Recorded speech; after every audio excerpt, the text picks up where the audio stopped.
क्रांति की शुरुआत जो है वो दूसरों से उम्मीद रखकर नहीं होती है। क्रांति की शुरुआत होती है खुद क्रांति बनने से।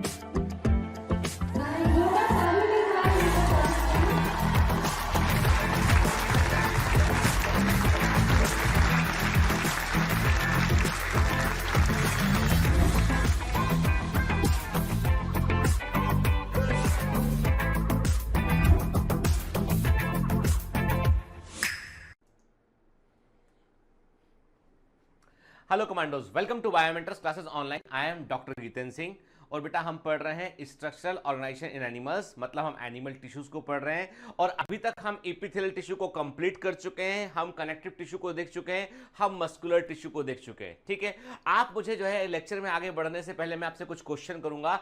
आप मुझे बताइएगा बेटा कि मसल्स के अंदर, एक मसल्स को यदि हम जो है वो देखना शुरू करते हैं तो मसल्स के अंदर जो लेयर्स पाई जाती हैं, जो कवरिंग्स होती हैं, उनके नाम क्या होते हैं? ठीक है ना।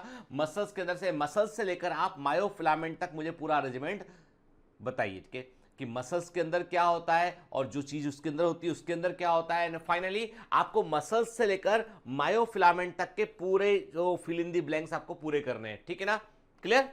यानी मायोफिलामेंट के मिलने पर क्या बनता है, उसके मिलने पर क्या बनता है, समझ गए ना क्या पूछ रहा हूं मैं, है ना?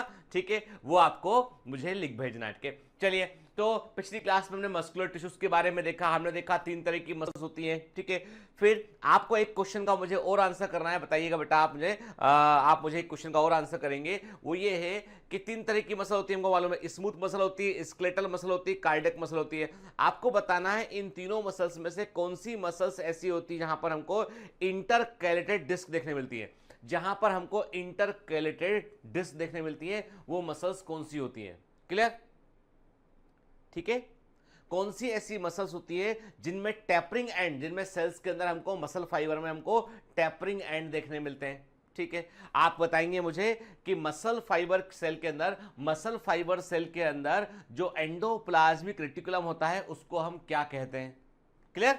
चलिए, तो अब आगे बढ़ते हैं। बहुत सारे क्वेश्चन दिए आज के लिए, आज लिखना, आंसर करना है इसका। के चलिए, तो अब हम बात करते हैं बेटा आगे। तो अब कौन सा टिश्यू बचा हुआ है? अब बचा हुआ है न्यूरल टिश्यू के। हम बात करेंगे न्यूरल टिश्यू के ऊपर। देखो बेटा, एपिथेलियल टिश्यू में हमको बड़ी सारी डाइवर्सिटी देखने मिली है। मेट के हमने कहा कि simple epithelium, compound epithelium, stratified epithelium, pseudo stratified epithelium के, सिलेटेड एपिथेलियम के, क्रिटनाइज एपिथेलियम, हमने बहुत सारी बातें वहां पे की के। या फिर मसल्स के भी टाइप देखे हमने। और कनेक्टिव टिश्यू में तो लंबी चौड़ी कहानी प्रेजेंट थी, है ना? ठीक है, लेकिन यहां पर जब हम न्यूरल टिश्यू पर आते हैं तो हम देखते हैं कि यहां पर जो न्यूरल टिश्यू है वो हाईली स्पेसिफिक टिश्यू के, वो किसी स्पेसिफिक काम को कर रहे हैं। They are involve in the conduction of the impulse, nerve impulse के कंडक्शन में इन्वॉल्व है। तो यहां बहुत सारी वैरायटी हमको देखने नहीं मिलती है कि यहां पर 2 तरह की सेल, बेसिकली फंडामेंटली हम कहेंगे 2 तरह की सेल देखने मिलेंगी। एक तो वो सेल जो नर्व इंपल्स के कंडक्शन में इन्वॉल्व है, दूसरी वो सेल जो इन नर्व इंपल्सन में इन्वॉल्व सेल्स को सपोर्ट प्रोवाइड कर रही है, नॉरिशमेंट प्रोवाइड कर रही है। क्या क्लियर? तो 2 तरह की सेल हो गई, एक तो मेन न्यूरॉन हो गए और एक सपोर्टिंग सेल्स हो गई। ठीक है, चलिए क्या लिखा है एनसीईआरटी में देखते हैं हम। Neural tissue exert the greatest control over the body's responsiveness to the changing condition के। याद रखिएगा, नर्वस सिस्टम जो है वो फास्ट एक्टिंग सिस्टम में से एक है के। जैसे फॉर एग्जांपल कि मैंने अपना हाथ यहां पर रखा और यहां पर मान लीजिए कोई शार्प ऑब्जेक्ट है, चुभने वाला ऑब्जेक्ट है, मैंने हाथ रखा, चुभा वो, मैंने अपना हाथ एकदम रिफ्लेक्सली पीछे हटा लिया। कुछ गर्म चीज टच हो गई, हाथ रिफ्लेक्सली पीछे हटा दिया। मतलब ये है कि एक एनिमल के पास में जो अपने इन्वायरमेंट को जानने के लिए सेंस ऑर्गन होते हैं। ठीक है ना, हमारी आई सेंस ऑर्गन है, हमारे ईयर सेंस ऑर्गन है ना, स्किन में जो टच रिसेप्टर है they are also sensing the information के।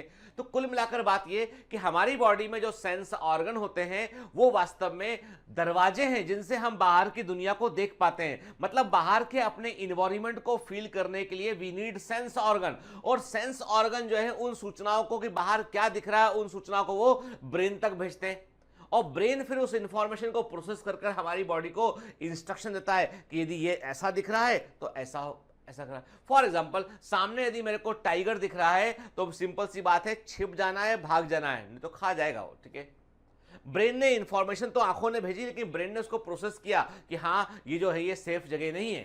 ठीक है, तो इसका मतलब ये कि जो सबसे फास्टेस्ट एक्शन जो होते हैं उसमें नर्वस सिस्टम इन्वॉल्व होता है, और ये नर्वस सिस्टम का जो काम होता है वो होता है कि अपने आसपास की सराउंडिंग के बारे में जानकारी जुटा पाना। अब यदि हम एनिमल किंगडम में देखें तो एनिमल किंगडम में पोरीफेरा के अंदर कोई भी नर्व सेल्स प्रेजेंट नहीं थी। सिलेंटेटा में नर्व सेल बनना शुरू हुई, ठीक है ना, धीमे धीमे नर्वस सिस्टम इवॉल्व होता चला गया, फाइनली हम मैमल्स तक आ गए। हमने कहा मैमल्स में कार्पस कैलोसम भी होता है, सेरेब्रल कॉर्टेक्स भी इवॉल्व होता है, याद है, ठीक है। एनिमल किंगडम में हमने इस बारे में काफी सारी बात की हुई है कि कैसे चीजें इवॉल्व कर जाती हैं, ठीक है। फिर neurons, the unit of neural system are excitable cells. क्या मतलब इसका? मतलब यह है कि हमारे नर्वस सिस्टम में जो सेल्स होती है, जो हमारे नर्वस सिस्टम की इकाइयां होती है, जो यूनिट होती है, वो न्यूरॉन्स है। याद रखना, neuron is the cell for the nervous system के। हमारा नर्वस सिस्टम जिन सेल्स के थ्रू बना होता है, जो सेल्स जो है स्ट्रक्चर और फंक्शन यूनिट के रूप में काम करती हैं, वो सेल्स है न्यूरॉन्स के। एंड नर्वस सिस्टम की जो सेल्स होती है उनको क्या बोलते हैं? न्यूरॉन्स कहते हैं। And they are the excitable cells. ये वो सेल होती है जो इंपल्स को रिसीव भी करती है, आगे ट्रांसमिट भी करती है, ठीक है। They can receive the information and they can transmit the information. They transmit the information to the muscles tissue, और मसल्स उसके अकॉर्डिंग एक्ट करते हैं। मैंने आपको याद है मस्कुलर टिश्यू में न्यूरो मस्कुलर जंक्शन के बारे में कहा था कि नर्व सप्लाई होता है, और वो सप्लाई होने पर जो है मसल्स एक्ट करता है। तब हमने जो है वो कहा था कि ऑटोनॉमिक नर्वस सिस्टम जो है उसकी सप्लाई स्मूथ मसल तक होती है, तो वो अपने आप ही कंट्रोल होता है, उसको हम वॉलंटरी कंट्रोल नहीं कर सकते स्मूथ मसल्स को, लेकिन नर्व इंपल्स काम करती है, ठीक है। आई बात में तो न्यूरॉन्स जो है वो they are the unit of the neural system, और ये एक्साइटेबल सेल्स होते हैं, ठीक है, क्लियर। तो हम देख रहे हैं एनसीईआरटी में एक जो है डायग्राम दिया हुआ बेटा, उसमें दो चीजें आप देख रहे हैं। आपको सेल बॉडी विथ न्यूक्लियस, आपको जो है साइटोन दिखाई पड़ रहा है आपको, के जो मेन हिस्सा होता है न्यूरॉन का, उसे हम साइटोन कहते हैं या सेल बॉडी कहते हैं, ठीक है। जो सबसे बड़ा हिस्सा होता है, ब्रॉडर हिस्सा होता है, ठीक है, और उस हिस्से से कुछ उभार निकले होते हैं बाहर, जिन्हें हम डेंड्रॉइड्स कहते हैं, जो इंफॉर्मेशन को रिसीव करते हैं आगे प्रोसेस करने के लिए। तो डेंड्रॉइड्स हमको दिखाई पड़ रहे हैं, ठीक है। फिर सेल बॉडी में इंफॉर्मेशन को प्रोसेस करते हैं और इंफॉर्मेशन को आगे की ओर ट्रांसमिट करते हैं, और वो काम करते हैं एक्सॉन, ठीक है। और ये तीनों मिलके क्या है? ये तीनों मिलके हो गए एक न्यूरॉन बन गए। और इस न्यूरॉन को सपोर्ट करने वाली जो सेल्स इसको नॉरिशमेंट प्रोवाइड करती है, जो इसको सपोर्ट प्रोवाइड करती है, वो है न्यूरोग्लिया सेल्स, ठीक है। तो न्यूरोग्लिया सेल्स क्या होती है? They are the supporting cells, जो न्यूरॉन को सपोर्ट प्रोवाइड करती है। अब ये किस तरह की होती है हम इस पर भी बात करेंगे अभी, ठीक है। तो देखो लड़के, अब आप एक न्यूरॉन को समझने की कोशिश कीजिए थ्रू द डायग्राम के।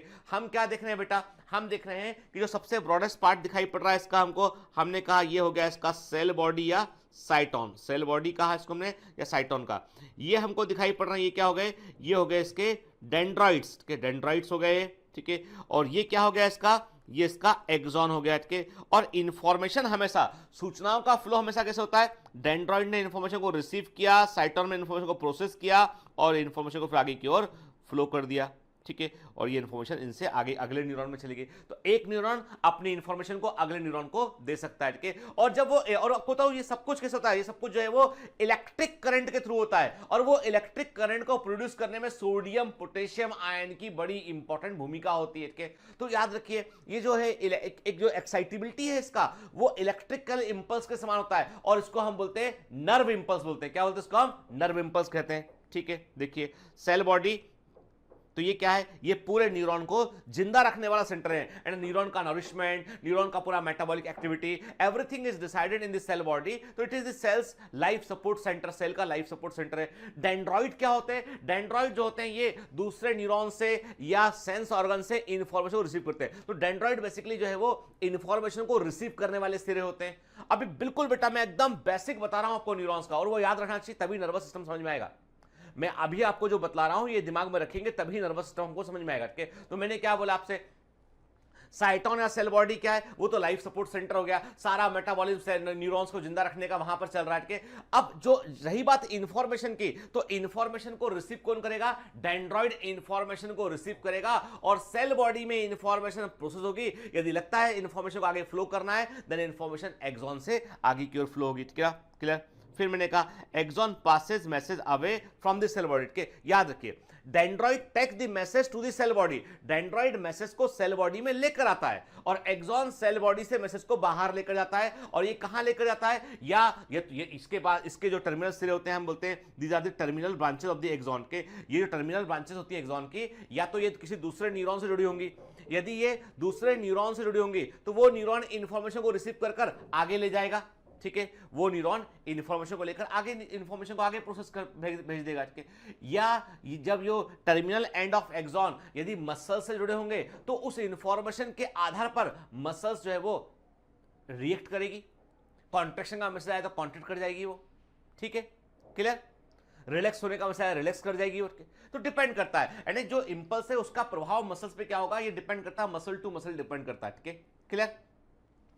अब तो इसका मतलब ये है कि ये जो है वो जो टर्मिनल ब्रांचेस ऑफ एक्सॉन है ये कहां पे होती है, ये अदर सेल्स पे जुड़ी होंगी या जो है वो मसल्स पे जुड़ी होंगी।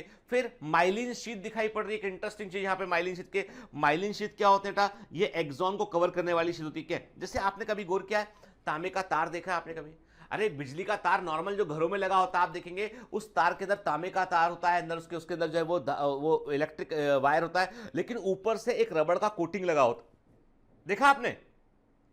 यदि वो रबड़ का कोटिंग कट जाए ना और छू दे तार को तो करंट लग जाएगा, के तो जो रबड़ का कोटिंग होता है, मैंने आपसे कहा ना फॉर एग्जांपल हम कोई भी चीज को हम देखें यहाँ पे कि, तो मैंने आपसे कहा बिल्कुल सिंपल सा एग्जांपल ये है कि हम देख रहे हैं यहाँ पे कि हमारे पास एक वायर है, के ये दिस इज अ वायर, के अब इस वायर में हम देख रहे हैं कि इसके अंदर तांबे के तार हो, इसके अंदर जो भी वायर है एल्युमिनियम का या तांबे का जो भी इसके अंदर तार प्रेजेंट होगा इसके अंदर के, लेकिन ऊपर से क्या, ऊपर से ये इंसुलेटिंग लेयर लगा हुआ है। समझ लीजिए आप कि हमारा जो हमारी जो नर्व्स होती हैं उन हमारे न्यूरॉन्स में भी क्या होता है बेटा, there is a insulating layer होता है जिसके थ्रू इंफॉर्मेशन जो है वो फास्टर आगे बढ़ सकती है, वो लीकेज ऑफ इंफॉर्मेशन नहीं होता, करंट का लीकेज नहीं होता है, वो क्या है, वो है माइलिन शीथ है। कैसे काम करता है, कैसे बनती है, हम आगे बात करेंगे। तो myelin sheath covers the axon of some neuron and help speed neural impulse के। याद रखिए जो माइलिनेटेड नर्व होंगी, जिन नर्व में माइलिन शीथ होगी वो फास्टर इंफॉर्मेशन को भेज पाएंगी क्योंकि इंफॉर्मेशन का लीकेज नहीं होगा वहां से, के वहां पर इंफॉर्मेशन फास्टर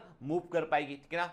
फिर न्यूरल इंपल्स एक्शन पोटेंशियल, अब ये एक्चुअली क्या चीज है, यदि मैं आपसे पूछता हूं कि what is the meaning of nerve impulse तो हम बोलेंगे इट्स लाइक इलेक्ट्रिक करंट के समान है, यानी यहां पर बेसिकली वास्तव में चार्ज डिफरेंस क्रिएट होता है और यहां पर एक तरीके से इलेक्ट्रिक करंट फ्लो करता है और इस इलेक्ट्रिक करंट को हम एक्शन पोटेंशियल कहते हैं। क्या बोलते हैं हम, एक्शन पोटेंशियल। मैंने आपसे कहा नर्व इंपल्स या action potential these are basically the electrical signal जो कि एक्सॉन से, जो सेल बॉडी से निकलते हैं और एक्सॉन के थ्रू मूव करके फाइनली टर्मिनल ब्रांचेस तक पहुंचते हैं, ठीक है। तो हम समझ गए इस बात को कि क्या क्या न्यूरॉन में होता है। और याद रखिए ये जो बेसिक इंफॉर्मेशन है एकदम क्लियर रहना चाहिए, क्योंकि हम जब बात करते हैं नर्वस सिस्टम में तो हमें चीजें कठिन क्यों लगती है, क्योंकि हम उसका बेसिक फंडामेंटल मिस कर जाते हैं बेटा, ठीक है ना, क्लियर। चलिए अब देख रहे हैं हम बड़ा भयंकर जाल है दिमाग के अंदर के, यही तो हमारा ब्रेन है ना। हमारे ब्रेन में हम देख रहे हैं कि ढेर सारे न्यूरॉन्स इसके अंदर होते हैं, ढेर सारे न्यूरॉन्स इसके अंदर प्रेजेंट के और सब आपस में इंटरकनेक्टेड होते हैं। एक बड़ी इंटरेस्टिंग बात है, आगे मैं बताऊंगा आपको कि बड़ी इंटरेस्टिंग बात यह है कि हम सब लोग कहते हैं कि न्यूरॉन्स के पास चूंकि सेंट्रोसोम नहीं होता है इसलिए न्यूरॉन जो है वो डिवाइड नहीं करते हैं। बिल्कुल सही बात है। आपका जब जन्म होता है तो आपके ब्रेन में कितने न्यूरॉन होंगे वो तभी डिसाइड हो गया होता है, यानी हम जन्म के साथ ही हमारे पास में जो भी हमारे पास 1 बिलियन के आसपास न्यूरॉन है वो ऑलरेडी हमारे जन्म के साथ ही हमारे पास में होते हैं, बाय बर्थ होते हैं। बाद में न्यूरॉन डिवाइड होकर नहीं बनते, बाद में न्यूरॉन डिवाइड होकर नहीं बनते। पर अब आप बोलोगे सर जब मेरे पास जन्म से इतने सारे न्यूरॉन थे तो मैं छोटा बच्चा जिसका जन्म होता है वो एकदम से इंटेलिजेंट क्यों नहीं होता है, उसको अगले दिन हम स्कूल क्यों नहीं भेज देते, वो क्यों सीखना चाहता है चीजों को। एक्चुअली बेटा आपके पास न्यूरॉन्स तो हैं 1 बिलियन, लेकिन उन न्यूरॉन्स को कनेक्ट करने के लिए आपको सीखना पड़ता है। व्हेन यू लर्न समथिंग, जब आप कोई चीज सीखते हैं ना तो you are creating a connection between the neuron, आप न्यूरॉन के बीच में कनेक्शंस को क्रिएट करते हैं। समझ रहे बात को। दैट्स वाई जिंदगी में सीखना बड़ा जरूरी है कि, और याद रखिए कि आज भी हम जब कभी सोचते हैं ना कि हम सब कुछ सीख चुके हैं तो हम सच में बूढ़े हो चुके हैं, ठीक है। अब हमारे दिमाग काम नहीं करेगा, लेकिन जब हम सोचते हैं कि हमें बहुत कुछ सीखना है, के जैसे आप मुझसे पूछेंगे सर आप क्या सीखना चाहते हैं, तो देखो बेटा मैं आपको पढ़ाने के लिए तो मेहनत करते हैं, तो मेरा शौक है, मेरा पैशन है, के लेकिन अभी मेरी बड़ी दिली इच्छा है कि मैं गिटार बजाना सीखूं, ठीक है, और मेरा संगीत से दूर दूर तक कोई वास्ता नहीं है, ठीक है। मैं एकदम बेसुरा व्यक्ति हूँ, ठीक है, मैं गा नहीं सकता अच्छा बैठ के, और मेरे को कोई भी साज बजाना नहीं आता है, पर मेरा पता नहीं मन है कि मैं सोचता हूँ गिटार बजाना सीखूं। और मैं मेरे बच्चे चूंकि वो सिंसेयर बजाना सीख गए तो वो बड़ा अच्छा अच्छा बजा लेते हैं, और उनको देख के लेकिन मैंने कोशिश किया पर मैं नहीं सीख पा रहा हूँ, तो मैं सोचा चलो गिटार ही बजा के देखते एक बार, कठिन है पर शायद वो सीख जाओ। तो लर्निंग, आप हर समय किसी ना किसी फील्ड में आप इलिटरेट होते हैं, आपको वो चीजें सीखनी पड़ती हैं, क्या। और learning is a continuous process. और एक बड़ा अच्छा रिसर्च हुआ अभी कैलिफोर्निया में, इस रिसर्च में सामने आया कि जिन लोगों को मल्टीपल लैंग्वेजेस आती हैं और जो लोग नई नई लैंग्वेज सीखने की कोशिश करते हैं, उनका ब्रेन अधिक समय तक यंग रहता है, ठीक है। जो लोग क्रॉसवर्ड सॉल्व करते हैं, आपको पता है जब इंदिरा गांधी जो इंडियन प्राइम मिनिस्टर रही है, वो अपने जब वो ओल्ड एज की थी, जब 80s के 70s 80s के आसपास की बात है, तो वो जो है उस समय सबसे पहला काम, उठने के बाद उनसे पूछा गया पहला काम आप क्या करती है, उन्होंने कहा कि पहला काम मैं करती हूँ कि मैं जो है वो सबसे पहले न्यूज़पेपर पढ़ती हूँ मैं चाय के साथ में, और न्यूज़पेपर में मैं कुछ नहीं पढ़ती हूँ, मैं इसमें क्रॉसवर्ड देखती हूँ, क्रॉसवर्ड को मैं सॉल्व करती हूँ, okay? तो उनसे पूछा आपको क्रॉसवर्ड सॉल्व करने में क्या आनंद मिलता है, तो उन्होंने कहा ये मेरे ब्रेन की एक्सरसाइज है, उसके बाद फिर मैं वॉक पे जाती हूँ, अपने शरीर के लिए एक्सरसाइज करती हूँ। सबसे पहले मैं, क्योंकि मेरे दिमाग को स्वस्थ रहना जरूरी है यदि मुझे इस कंट्री को आगे लेकर जाना है। दरअसल बात यह है कि हमारा ब्रेन जो, उसमें कई सारे जो न्यूरॉन्स हैं उनके बीच में कनेक्शंस को एस्टेब्लिश करने की प्रोसेस है लर्निंग, क्या। और एक बार कनेक्शन बन गया है तो फिर कभी चीजें नहीं छूटेंगी, कभी भूलेंगे नहीं। आपको बताऊं, मैं आपसे बोलता हूं बार बार रिवीजन करो, रिवाइज करो, हर बार शेड्यूल में लिखता हूं रिवाइज दिस रिवाइज दिस, आप बोलते हो सर हर 4 दिन बाद बोल देते हैं एटॉमिक स्ट्रक्चर रिवाइज कर लो, cell the unit of life revise कर लो, इसको रिवाइज कर लो, उसको रिवाइज कर लो, क्योंकि जब आप बार बार मल्टीपल टाइम रिवीजन करते हैं तो you are creating new connections in your brain. आप न्यूरॉन्स को सही जगह पे कनेक्ट कर रहे होते हैं, इसलिए वो चीजें आपके दिमाग में ठहर जाती, रह जाती है, ठीक है।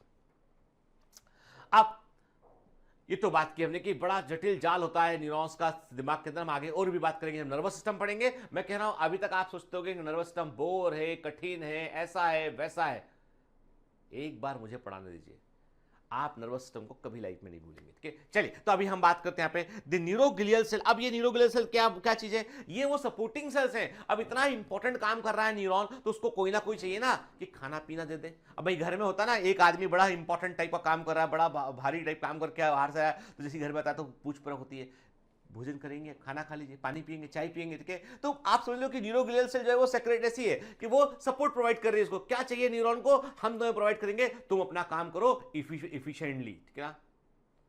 दिमाग इंपॉर्टेंट चीज है, ठीक है। तो neuroglial cell which constitute the rest of the neural system protect and support neuron के, तो न्यूरोग्लियल सेल का फंक्शन क्या होता है, ये न्यूरल सिस्टम को प्रोटेक्ट करती हैं और सपोर्ट करती है। Neuroglia make up more than 1/2 of the volume of the neural tissue in our body. हमारी बॉडी में जितना भी न्यूरल टिश्यू होता है उसका आधे से अधिक वॉल्यूम जो है केवल न्यूरोग्लिया से बना होता है, क्योंकि सपोर्टिंग सेल्स की अधिक संख्या चाहिए होती है ताकि न्यूरॉन को नरिशमेंट मिल सके, ठीक है। अब देखिए ग्लियल सेल्स का, ग्लियल का मतलब था ग्लू, के ये एक प्रकार से न्यूरॉन से चिपकी होती है ना, they are basically attached to the neuron. अब देखो कैसे चिपकी होती है, अब ध्यान से इस इमेज को ध्यान से देखेंगे तो आपको कभी रटना नहीं पड़ेगा चीज, के देखिए मैंने क्या बोला, glial cells, neuroglial sales, neuro मतलब न्यूरॉन की बात करें, ग्लियल मतलब चिपकी हुई सेल, ग्लू के समान चिपकी सेल के, तो न्यूरोग्लियल सेल जो होती है उनको हम हेल्पर सेल्स भी कहते हैं। ये न्यूरॉन को सपोर्ट प्रोवाइड करती है और हमेशा एक न्यूरॉन को सपोर्ट देने के लिए कई सारी ग्लियल सेल की रिक्वायरमेंट होती है, इसलिए ग्लियल सेल का नंबर न्यूरॉन से अधिक होता है। ये न्यूरॉन को नरिशमेंट प्रोवाइड करती है, न्यूरॉन्स का मेंटेनेंस में रोल प्ले करती है। अब देखिए ध्यान से, ये तो न्यूरॉन हो गया, ठीक है। ये देखिए आप, ये एक ग्लियल सेल दिखाई दे रही है आपको, दूसरी ग्लियल सेल दिखाई दे रही है आपको, ग्लियल सेल दिखाई दे रही है, देख रहे हैं आपके, यानी हम देख रहे हैं कि कई सारी ग्लियल सेल जो है वो एक न्यूरॉन को अटैच है और उसको नरिशमेंट प्रोवाइड करने में रोल प्ले कर रही है, ठीक है। क्लियर, देखिए आप इमेज, ध्यान से इमेज देखिए आप, है ना, मजेदार इमेज है। और ये जो ग्लियल सेल होती है बेटा, उनके भी कई टाइप होते हैं, ओलिगोडेंड्रोसाइट, एस्ट्रोसाइट, हम टाइप्स भी देख लेते हैं, चलिए अभी के। तो अभी हम समझ गए हैं कि ग्लियल सेल्स जो है वो न्यूरॉन से चिपकी हुई है ग्लू के समान, न्यूरोग्लियल सेल्स, ठीक है। क्या काम कर रही है, सपोर्ट प्रोवाइड कर रही है, नॉरिशमेंट प्रोवाइड कर रही है उसको, ठीक है। देखिए आप, अब इस इमेज को बड़े ध्यान से देखिए, आपके आप देख रहे हो न्यूरॉन, और आप देखिए न्यूरॉन, अब देखो मेरी बात ध्यान सुन के, this is one of the wonderful image के, जो कैपिलरी है, दिस इज द कैपिलरी के, ये कैपिलरी है, ठीक है, मैं इसको लेवल कर, मैंने कहा ये दिस इज द कैपिलरी है ना, ठीक है, आप देख रहे हैं कैपिलरी है। इस कैपिलरी पे आप देखो कि जो न्यूरोग्लियल सेल है, एस्ट्रोसाइट सितारे के समान दिखाई पड़ रही है, एस्ट्रोसाइट न्यूरोग्लियल सेल है, वो कैपिलरी पर अटैच है, और दूसरे सिरे पर वो कस पर अटैच है, वो दूसरे सिरे पर अटैच ग्लू के समान चिपकी हुई कहां पे, न्यूरॉन पेट के। तो कैपिलरी से जो ब्लड है, जो ऑक्सीजन है, जो भी कैपिलरी से सप्लाई है, उस नॉरिशमेंट को, ऑक्सीजन को कैपिलरी से लेके कहां भेज रही है, वो न्यूरॉन तक भेज रही है। तो न्यूरॉन तक जो है बकायदा पूरी सप्लाई मैनेज करने का काम कौन कर रही है, ग्लियल सेल काम कर रही है, देखिए ध्यान से। और कुछ सेल दिखाई पड़ रहे हैं, कुछ यहां पे लिखा हुआ है माइक्रोग्लियल सेल लिखा है। कुछ सेल ऐसी होती है जो ब्रेन के अंदर कोई इंफेक्शन ना आ जाए, कोई बैक्टीरिया ना आ जाए, उस बैक्टीरिया को यदि देखा तो पकड़ के खा लिया। There are some glial cells जो ब्रेन की सुरक्षा भी कर रही होती है, ठीक है, न्यूरॉन की सुरक्षा भी कर रही होती है। तो देखिए आप दिखाई पड़ रही है आपको, ठीक है।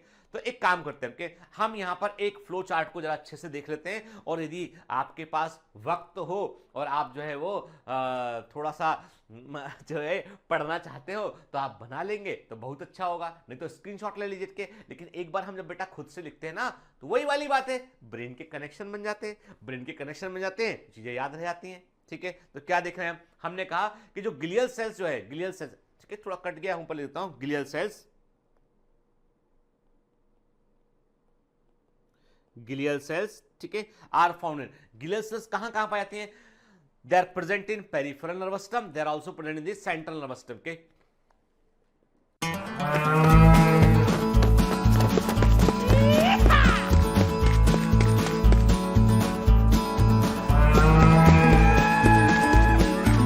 Hi, sorry to disturb you in between lecture, but it's important to inform you. You should download Biomentors app from Google Play Store. We need your support, so please take subscription to become an official commando of Biomentors. Bye bye. Continue your lecture.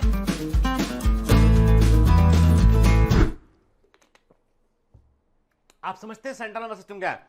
Central nervous system का मतलब है brain and spinal cord, और जो periphery में सारी की सारी neurons, nerves गई हुई है, वो पेरिफेरल नर्वस सिस्टम के।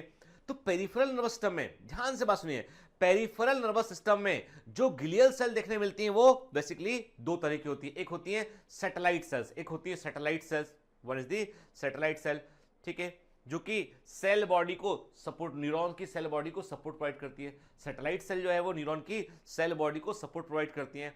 दूसरी होती है स्वान सेल्स के, स्वान सेल जो होती हैं ये न्यूरोट्रॉफिक फैक्टर को रिलीज करती है, जो न्यूरॉन्स के लिए इंपॉर्टेंट होते हैं, न्यूरॉन्स की ग्रोथ के लिए, न्यूरॉन्स के मॉडिफिकेशन के लिए इंपॉर्टेंट होते हैं, उन न्यूरोट्रॉफिक फैक्टर को जो है वो स्वान सेल रिलीज करती है। और सबसे इंपॉर्टेंट बात जो है, जो एग्जाम का बड़ा कॉमन एमसीक्यू है, कई बार एग्जाम में पूछा गया है, स्वान सेल जो है वो माइलिन शीथ को फॉर्म करती है, दे फॉर्म दी माइलिन, के स्वान सेल जो है वो माइलिन शीथ को फॉर्म करती है।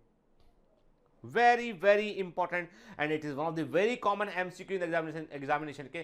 तो माइलिन शीथ को बनाने वाली सेल क्या होती है, स्वान सेल होती है। और स्वान सेल बेसिकली क्या होती है, वो एक तरह की जो है वो ग्लियल सेल होती है। कहां देखने मिलती है हमको, ये हमको पेरिफेरल नर्वस सिस्टम में देखने मिलती है, क्लियर। फिर सेंट्रल नर्वस सिस्टम में हम आते हैं।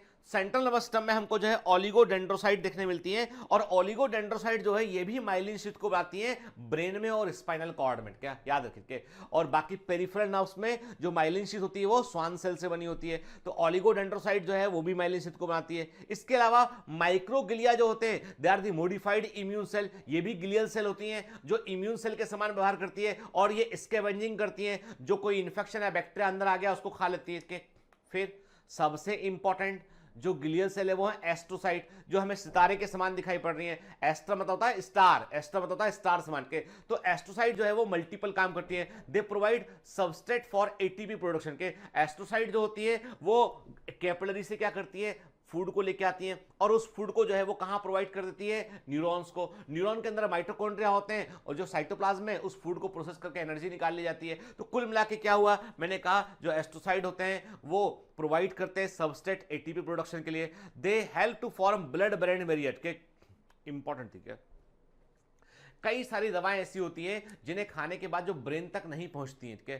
There are lots of medicine. Brain को सुरक्षा देने के लिए जो है एक ब्लड ब्रेन बैरियर बनाया गया है, मतलब कोई भी सप्लाई ब्रेन के अंदर अपने आप नहीं आ सकती, ठीक है। देखो ये भी तो पॉसिबल था ना कि कैपिलरी सीधा न्यूरॉन्स को ब्लड देती, मेरी बात सुनिए ध्यान के, ये भी पॉसिबल था ना कि कैपिलरी सीधा न्यूरॉन को ब्लड सप्लाई कर देती, पर नहीं किया उसने। ब्लड को किसने लिया? ब्लड को लिया किसने? ग्लियल सेल ने, एस्ट्रोसाइट ने, और उस ब्लड से उसने जो है वो निकाला केमिकल और सप्लाई कर दिया न्यूरॉन को। तो इससे क्या बन गया? एक तरह का बैरियर बन गया। मतलब ब्लड में जो कुछ भी है वो सीधा सीधा जो है वो न्यूरॉन तक नहीं पहुंचेगा, पहले उसको ग्लियल सेल एस्ट्रोसाइट से सामने आना पड़ेगा, और एस्ट्रोसाइट को लगेगा कि ये ठीक नहीं है केमिकल, तो उसको वो रिसीव नहीं करेगी, उस केमिकल को वो एब्जॉर्ब नहीं करेगी, ठीक है। तो एक प्रकार का ब्लड ब्रेन बैरियर बनाती है, ठीक है। फिर they also secrete neurotrophic factor, जो न्यूरॉन्स के मॉडिफिकेशन के लिए जरूरी होते हैं। The take up potassium ion, water and neurotransmitter. जो एस्ट्रोसाइट सेल होती है ये कुछ इंपॉर्टेंट न्यूरोट्रांसमीटर को, वाटर को, पोटेशियम को जो है वो एब्जॉर्ब भी करती है, के and they are the source of neural stem cell के। एंड ऐसा कहते हैं कि नर्वस सिस्टम में कभी कोई डैमेज होता है और उस डैमेज को ठीक करना होता है, तो वहां पर स्टेम सेल के समान काम कौन करती है? वो ग्लियल सेल करती है, ठीक है, क्योंकि न्यूरॉन जो है वो डिवाइड नहीं कर सकते हैं। फिर नेक्स्ट ग्लियल सेल होती है एपेंडाइमल सेल के। तो एपेंडाइमल सेल जो होती है बेसिकली ये ब्रेन के अलग अलग कंपार्टमेंट के बीच में जो है वो एक तरह का बैरियर बनाती है, कि ब्रेन के अंदर अलग अलग कंपार्टमेंट में ये जो है वो एक तरह का बैरियर क्रिएट करती है, कि और ये भी सोर्स होती है न्यूरल स्टेम सेल का, ठीक है। तो देखो आप अपने आप में ग्लियल सेल की बड़ी कहानी है, जिसके बारे में एनसीईआरटी एक लाइन लिखा, हमने उसकी लंबी कहानी देखी यहां पे।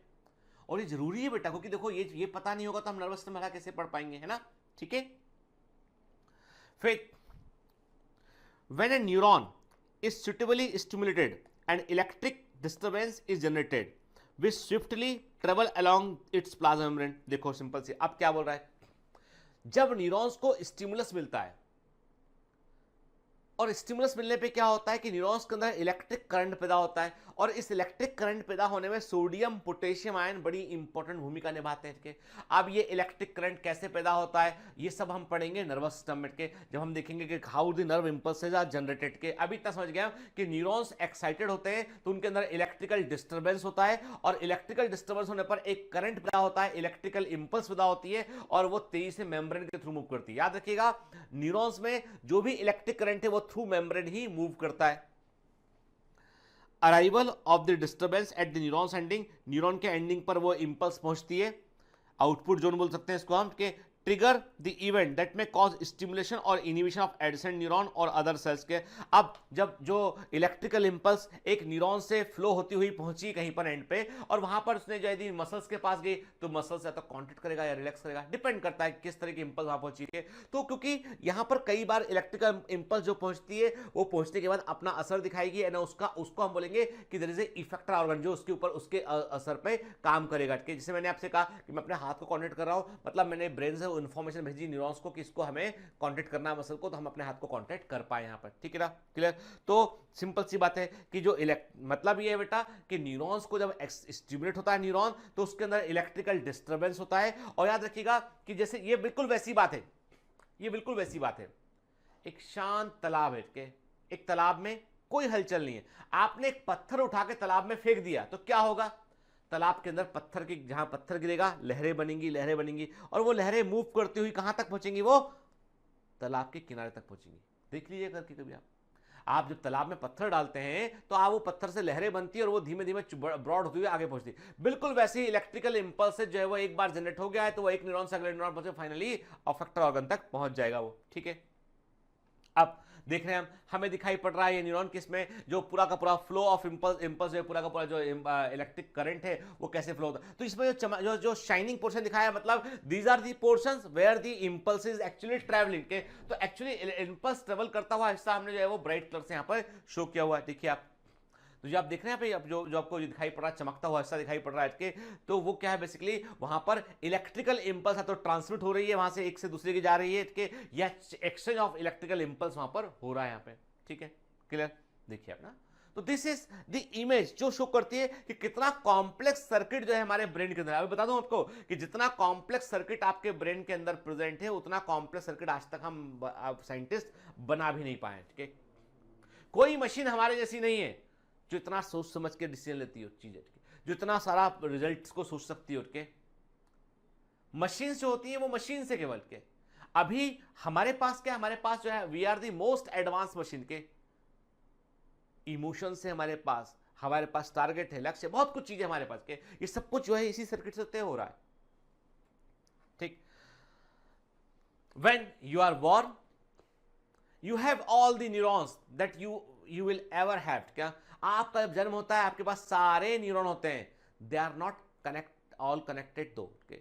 That happens when you learn new things। मैंने आपको कहा ना बेटा, जब जन्म होता है हमारे पास plentiful of neurons होते हैं, लेकिन उन न्यूरॉन्स के बीच में कनेक्शंस नहीं होते हैं। और जब हम लर्निंग की प्रोसेस से कुछ सीखते हैं तो basically we are creating connections between the neurons, ठीक है ना। अब कुछ बड़े सारे मिथ और फैक्ट्स के बारे में बात करते हैं। जैसे हमने आपसे कहा, मिथ है brain cell stop growing when you reach the adulthood के। हम ये सोचते हैं क्या हम जैसे एडल्ट हो चुके हैं, अब मेरे पास तो दिमाग नहीं। कई लोग बोलते हैं मेरे पास तो इतना दिमाग ही नहीं है। क्यों नहीं? एक्चुअली में ऐसा नहीं है कि आपका जो न्यूरॉन है वो डिवाइड होकर नंबर नहीं बढ़ाएगा, लेकिन उस न्यूरॉन में मल्टीपल कनेक्शन बन सकते हैं और वो कनेक्शन जो है वो आपको शार्प और इंटेलिजेंट बना सकते हैं। एक बायोमेंटर्स ऑनलाइन फिल्म्स में के हमारा ही चैनल है एक बायोमेंटर्स ऑनलाइन फिल्म्स, उसमें एक मूवी है, जरूर देखिएगा आप उस मूवी को। कोशिश करूंगा मैं कि उसका लिंक जो है इस वीडियो के लास्ट में डाल दूं। उस मूवी में अल्बर्ट आइंस्टीन के ब्रेन के बारे में बात किया हुआ है कि आज भी अल्बर्ट आइंस्टीन का ब्रेन जो है प्रिजर्व है, और उसके हिस्से जो है वो उसके साइंटिस्ट ने स्टडी किया और पाया कि अल्बर्ट आइंस्टीन का जो ब्रेन है हमारे ब्रेन से कम वजन, कम सीसी का था। उस ब्रेन में जो है वो कंपेरेटिवली न्यूरॉन्स जो है वो उनकी डेंसिटी कम थी उसके अंदर के, लेकिन वो इतने इंटेलिजेंट साइंटिस्ट थे क्योंकि कनेक्शंस न्यूरॉन्स के बड़े तगड़े थे उसमें के। वो आज भी वो उनका जो अल्बर्ट आइंस्टाइन का ब्रेन आज भी एक जो है वो रिसर्च का विषय है कि इस ब्रेन में बाकी ब्रेन से डिफरेंट क्या चीज थी उसमें, ठीक है। तो मैंने क्या कहा आपसे कि फैक्ट ये है कि neuron flourish and change through out your life के। फैक्ट ये है कि न्यूरॉन जो है वो फ्लोरिश करते हैं। फ्लोरिश करने का मतलब है they can create connections, they can create new interconnections क्या, और वो अपना आपको मेंटेन करते हैं और ये पूरी लाइफ बदलते रहते हैं। आप यदि चीज़ों को सीखेंगे नहीं, एकदम उदास रहेंगे, डिप्रेस रहेंगे, तो न्यूरॉन धीमे धीमे डिजनरेट करने लगेंगे। लेकिन आप लर्निंग रहेंगे, आप हमेशा एक्टिव मोटिवेटेड रहेंगे, तो आपके वही न्यूरॉन जो है वो जो न्यूरॉन कम काम करते वो they take the more task और अधिक काम करने लगेंगे वो, ठीक है। हर एक neuron, each neuron is connected to the other neuron by up to 40,000 individual connections। आप सोचिए एक न्यूरॉन जो है वो 40,000 न्यूरॉन से जुड़ा हो सकता है। These are the connections। इतने तगड़े कनेक्शन होते हैं और यही वो कनेक्शन है जो लर्निंग की प्रोसेस में हमें स्टैब्लिश करने होते हैं। जब जन्म होता है ना तो ये कनेक्शंस नहीं होते उस समय। जब भी आप चीजें देखते हो तो कुछ कहीं ना कहीं कुछ, आप सोचिए आप कि आपकी बॉडी में तकरीबन जो है वो बिलियंस ऑफ, आपकी बॉडी में बिलियंस ऑफ न्यूरॉन्स हैं, और ये जो बिलियंस ऑफ न्यूरॉन्स हैं उनके हर एक न्यूरॉन के 40,000 कनेक्शन है। मतलब ये हो गया कि ऐसी संख्या है ये कि कैलकुलेटर बोलता है ई मतलब मुझे नहीं मालूम है, बाकी तुम सोचते रहो बैठ के, मतलब हम नहीं कर पाएंगे, हमारे बस की नहीं है, ठीक है, ठीक। तो आप एक्चुअली इतना बड़ा नंबर है, इतने सारे इंटरकनेक्शन होते हैं। फिर फॉर एग्जाम्पल कई बार मैंने देखा है कि कई लोग, जैसे मुझसे आप पूछेंगे कि I have a habit to forget small things के, चीज़ों को भूल जाते हैं। मेरी वाइफ मुझसे ज़्यादा इंटेलिजेंट है वो, तो वो अधिकांश चीज़ों को भूल जाती है। के मेंटली तैयार रहना पड़ता है जब उनके साथ कहीं बाहर जाता हूं मैं कि ये पर्स भूलेगी, ये मोबाइल फ़ोन भूलेगी, जिस जगह पहुंचे वहां पे दोबारा जाना पड़ेगा। तो मैं भैया अपने कागज़ लिख के रखता हूँ, मैं खुद ही check, purse okay, mobile phone ले लिया, ठीक है, बच्चे ले लिए, अब चलते आगे, ठीक है। तो एक्चुअली तो कई बार चूंकि क्या होता है, आप यदि कोई बहुत हैक्टिक प्रोसेस में इन्वॉल्व है, बहुत कुछ आपकी लाइफ में बहुत कुछ चीजें बड़ी इंपॉर्टेंट करनी पड़ रही हैं, तब आपको जो है वो कई चीजें वहां पे, चूंकि कनेक्शन तो बहुत सारे हैं यहाँ पे, तो कई कनेक्शन ऐसे होते हैं जिनको आपको जो है वो छोड़ना पड़ता है भी, ये तो हमारे लिए गैर जरूरी चीज है, इसका कोई मतलब नहीं, के जो जरूरी चीजें उन्हें प्रायोरिटी देनी पड़ती है। तो इसलिए लाइफ में जो है हम सोचे कि हम हर चीज में परफेक्ट होंगे, वैसा नहीं, कि हमारे सबके अंदर जो है कुछ ना कुछ इम्परफेक्शन जो होता है वो इनबिल्ट सिस्टम का हिस्सा है। कि I can teach but I can not sing a song, ठीक है। एक्चुअली ये सिस्टम हमारे सबके अंदर अलग अलग तरह का सिस्टम है कि हमारी प्रायोरिटीज क्या उस पर डिपेंड करता है। तो अभी मैं आपको जो बात कर रहा हूं कि इतना सारा हमारे ब्रेन में इतने सारे कनेक्शंस हैं जितने यूनिवर्स में तारे भी नहीं है कि यदि आप सितारों को गिनना चाहेंगे तो सितारों की तुलना में आपके ब्रेन के अंदर कनेक्शन अधिक संख्या में, ठीक है। फिर neurons are the most specialised cells in animal, longest cell होती है बॉडी के अंदर। ये ब्लू व्हेल के न्यूरॉन जो है वो 30 मीटर तक लंबे होते हैं। ब्लू व्हेल जो है, व्हेल क्या है, मैमल से पानी के अंदर मिलता है, सिटेशिया ऑर्डर में आता है के। तो ब्लू व्हेल जो है वो 10 से 30 मीटर के आसपास न्यूरॉन होते हैं। जिराफ का एक्सॉन 5 मीटर होता है और ह्यूमन न्यूरॉन जो है वो 1 से 2 मीटर तक के लेंथ होते हैं। These are the longest cell in the body के। और न्यूरॉन्स का जो रिस्पॉन्स टाइम होता है वो 1 मिली सेकेंड होता है। आप सोचिए कितना फास्ट के, एंड न्यूरॉन्स का जो रिस्पॉन्स टाइम है वो 1 मिली सेकेंड के आसपास होता है, ठीक है। अब मैं कहता हूं आपसे हमेशा टेंशन मत लिया करो, पढ़ाई करो, के स्ट्रेस क्यों लेते हो, पढ़ने पर फोकस करो। एक्चुअली क्या होता है जब हम बहुत ज्यादा स्ट्रेस लेते हैं ना तो हमारे तो स्टडीज बताती हैं, अनुसंधान बताते हैं कि stress literally kills your brain. के स्ट्रेस से आपका ब्रेन जो है वो उसके न्यूरॉन धीमे धीमे जो है वो डीजनरेट करने लगते हैं। कि स्टडी में पाया गया कि months of exposure to stress can permanently destroy neurons in your brain. के यदि कई महीनों तक कोई व्यक्ति डिप्रेशन में रहता है, स्ट्रेस में रहता है, तनाव में रहता है, तो उसके न्यूरॉन्स ब्रेन के खत्म होने लगते हैं और फाइनली वो अपने भावनाओं पर कंट्रोल नहीं कर पाता है, नई चीजों को सीख नहीं पाता है के, और याददाश्त कमजोर होने लगती है और उसके सिंपल साधारण चीजों में भी डिसीजन वो ठीक से ले नहीं पाता है स्ट्रेस के कारण के। तो stress is a big enemy for the neurons of brain functioning, ठीक है ना, क्लियर। अब ब्रेन फैक्ट ये कि neuron that wire together repeated behaviour good or bad gets wired into the brain and become more likely to be triggered in the future। अब क्या होता है, हम जब किसी चीज को बार बार करते हैं, साइकिल चलाना सीख रहे थे, याद करो आप जब छोटे बच्चे थे साइकिल चलाना सीखा आपने, शुरू में आपको लगा 2 पहिए की साइकिल कैसे चलाऊंगा, कैसे बैलेंस करूंगा, तो कभी गिरे, कभी इधर गिर गए, कभी उधर गए, कभी घुटने छिल गए, कभी कोहनी में लग गया के, ठीक, कई बार सिर फोड़ लिया, लेकिन चलाते रहे। अब क्या, अब साइकिल पर बैठते साथ ही साइकिल चल जाती है आगे। क्यों? आपका ब्रेन प्रोसेस को न्यूरॉन ने क्या किया, रिपीट किया आपने। अब ब्रेन ट्रेन हो गया, उसने उसके कहा कि उसने जो है वो ऐसे वायरिंग कर लिया उसने कि अच्छा साइकिल पर बैठते साथ ही बॉडी को बैलेंस करने के लिए ऐसे फोर्स को अप्लाई करना है। जब तुम मोटर बाइक पर बैठोगे तो ऐसे फोर्स को अप्लाई करना है, ठीक है।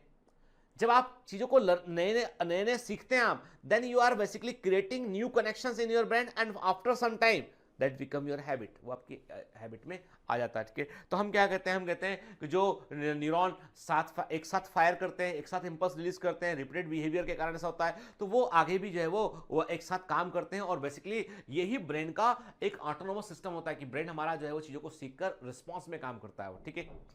फिर कई बार हम बात करते हैं, जिससे मैं सोचा कि भी मैं कई बार गौर करता हूं कि जैसे मैंने सोचा कि आज शाम को कहीं बाहर चलते हैं, ठीक है, मैं सोच रहा हूं अपना, ठीक है।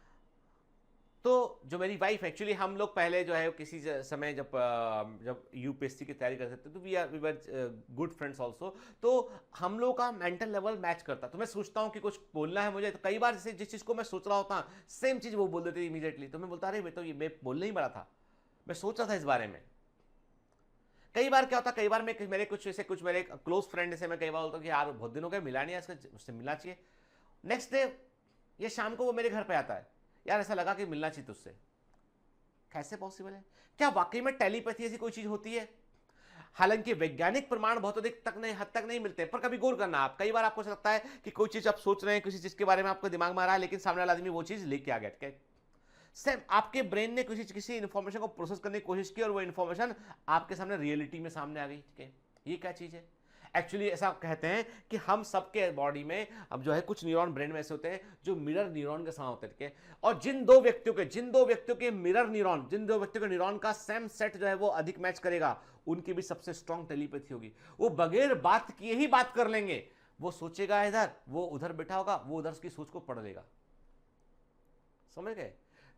It sounds very very interesting. क्या वैज्ञानिक आधार क्या है? आप वही कनेक्शन तो क्या, अब इसका सिंपल सा ये है कि बिकॉज ऐसा कहा जाता है कि there are in our body, scientist कहते हैं कि मिरर न्यूरॉन्स होते हैं। क्या आपको क्या लिखा है? Did you know that? क्या आप जानते हैं mirror neurons help share information between each other without needing to verbally communicate. बगैर कुछ कहे, बगैर कुछ बोले, इंफॉर्मेशन को एक ब्रेन से अगले ब्रेन में ट्रांसफर कर देना। कौन करता है? मिरर न्यूरॉन करता है। Still it's a matter of research. Telepathy आज भी जो है वो अनुसंधान का विषय है, ठीक है। क्या लगता है आपको, नर्वस सिस्टम बोर है? क्या लगता है आपको, न्यूरॉन नहीं पढ़ना चाहिए है? ठीक है, ऐसा नहीं है, ठीक है। फिर ऐसा मैं आपसे कहा था, मैंने शायद 1 बिलियन कहा था शुरू में, वो ठीक नहीं। एक्चुअली में हमारे ब्रेन में जो न्यूरॉन का नंबर है वो 100 बिलियन न्यूरॉन के, मैं पहले शायद लेक्चर की शुरुआत में मैं 1 बिलियन बोल दिया, actually it is 100 billion. It is actually correct information. हमारे ब्रेन में 100 बिलियन न्यूरॉन्स होते हैं। कितने बेटा? 100 बिलियन न्यूरॉन होते हैं के, और जो है वो ह्यूमन ब्रेन में के। और सोचिए हर एक न्यूरॉन के 40,000 कनेक्शंस हैं, ह्यूज नंबर, ठीक है। 2013 में एक वैज्ञानिक प्रयोग किया गया, उसमें जो है चूहे के ब्रेन में ह्यूमन ब्रेन सेल को, चूहे के माउस के ब्रेन में ह्यूमन ब्रेन सेल को इंट्रोड्यूस किया गया, ठीक है। और क्या देखा पाया गया मालूम आपको? ये पाया गया कि वो चूहा ज्यादा बेहतर प्रकार से चीजें सीख पा रहा है। मतलब जो ह्यूमंस के न्यूरॉन्स हैं they are more evolve and more effective and can create more connections. क्या? जब चूहे के ब्रेन में ह्यूमन न्यूरॉन्स को डाला गया तो उसकी लर्निंग प्रोसेस चूहे की बढ़ गई, ठीक है ना। ठीक, कई बार हम कहते हैं कि नींद आती है, चलो चाय कॉफी पी लेते हैं। नींद आती है कभी पढ़ते पढ़ते, चलो चाय पी लेते हैं या कॉफी पी लेते हैं। तो why, what is the connection between कि हम टी और कॉफी क्यों प्रेफर करते हैं? ताकि नींद भाग जाए हमारी, हमें आलस ना आए, ब्रेन अलर्ट फील करे। और वाकई में ऐसा होता है, कॉफी पीने के बाद थोड़ा सा हम अलर्ट और जो है वो तरोताजा महसूस करते हैं। तभी तो चाय कॉफी कैसे ऐड आते हैं। एक्चुअली क्या होता है बेटा? Caffeine keeps you awake by blocking adenosine receptor. हमारे ब्रेन में जो एडिनोसिन रिसेप्टर होते हैं, वो जब एडिनोसिन रिसेप्टर पे एडिनोसिन बाइंड करता है केमिकल, तो नर्वस एक्टिविटी स्लो डाउन आती है और हमको नींद आने लगती है। इसलिए आपको, जिन लोगों को प्रॉब्लम है रात को नींद नहीं आने की, तो डॉक्टर बोलता है कि देखो सोने से 2 घंटे पहले चाय कॉफी मत लेना, ठीक है। सोते वक्त चाय कॉफी मत लिया करो। यदि सोते वक्त चाय कॉफी लोगे तो आपको नींद नहीं आएगी, क्योंकि जो एडेनोसिन केमिकल है जब ब्रेन से वो जुड़ेगा जाके और एडेनोसिन रिसेप्टर पे आके जुड़ेगा तो ब्रेन को स्लीपी फील होगा, ठीक है। यदि जब और क्या होता है, जो कैफीन होता है, कैफीन क्या करता है? कैफीन जो होता है, जो कॉफी के अंदर कैफीन होता है, ये एडेनोसिन रिसेप्टर से एडेनोसिन को जुड़ने नहीं देता है, कि उसको रिप्लेस करता है। इसलिए चूंकि ब्रेन में जो न्यूरॉन्स है उनसे एडेनोसिन नहीं जुड़ पाता है, तो जो है वो ब्रेन जो को स्लीपी फील नहीं होता है, आपको अलर्ट फील होता है। कैफीन जो है आपको अलर्ट फील करवाता है, ठीक है, क्लियर। अब हम देख रहे हैं, एक बार रिकॉल करते हैं इसको। हमने देखा कि डेंड्रॉइड है, इंपल्सेस को रिसीव करते हैं डेंड्रॉइड। सेल बॉडी मुख्य सेल होता है जो कि पूरी की पूरी सेल को मेंटेन करता है और फिर इंफॉर्मेशन को प्रोसेस करके एक्सॉन के थ्रू आगे ट्रांसमिट करते हैं और फिर इंफॉर्मेशन एक्सॉन के टर्मिनल एंड से आगे की ओर प्रोसीड कर जाती है, ठीक है, क्लियर। चलिए, तो अब हमने क्या देखा? हमने आज देखा कुल न्यूरल टिश्यू के बारे में बात की। जितना एनसीईआरटी में लिखा था उतना बात किया हमने। उसके अलावा between the lines of NCERT को भी देखा हमने ग्लियल सेल के टाइप को भी देखा हमने, और कई बड़े इंटरेस्टिंग अमेजिंग फैक्ट हमने ब्रेन के बारे में जाने, ठीक है।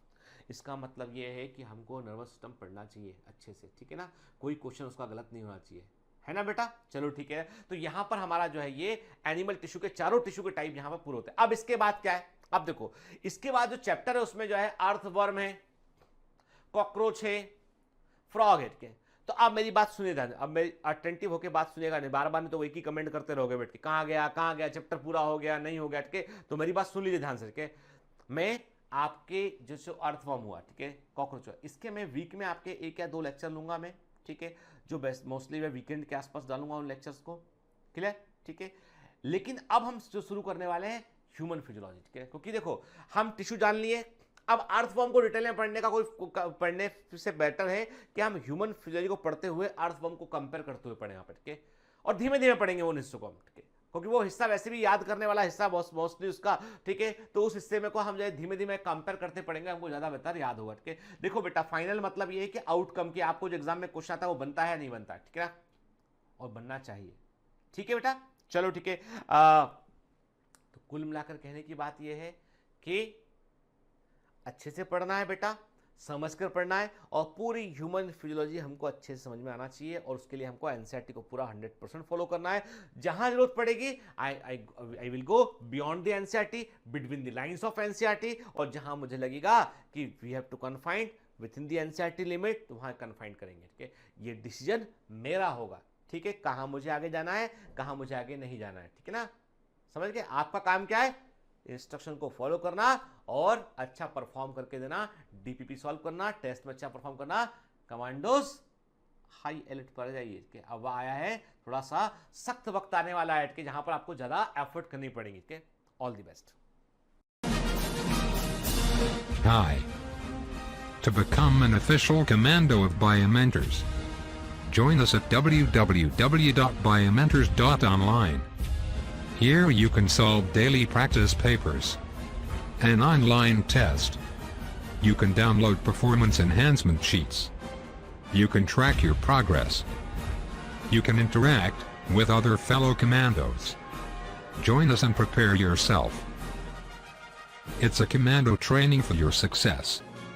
Download Biomentors online app from Google Play Store.